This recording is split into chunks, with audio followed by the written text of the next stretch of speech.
আমার স্ত্রী যদি আমাকে সহযোগিতা না করতেন আমি কিন্তু পারতাম না। শুধু আমার চাইবার আছে।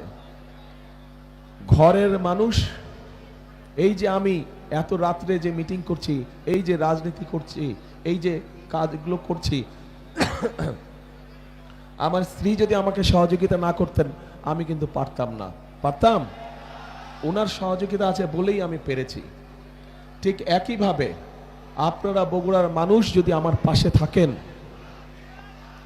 আপনারা বগুড়ার মানুষ যদি আমার পাশে থাকেন, আমাকে যদি মানসিকভাবে শক্তি সমর্থন আপনারা দেন, তাহলে ইনশাআল্লাহ আমরা বাংলাদেশকে আগামী দিনে একটা সুন্দর ভালো শক্তিশালী অবস্থানে নিয়ে যেতে পারবো। কাজেই প্রিয় বগুড়াবাসী, আজ আমি আপনাদের কাছে চাইতে এসেছি আপনাদের সমর্থন, আপনাদের সহযোগিতা, আপনাদের দোয়া আপনাদের কাছ থেকে আমি চাইতে এসেছি।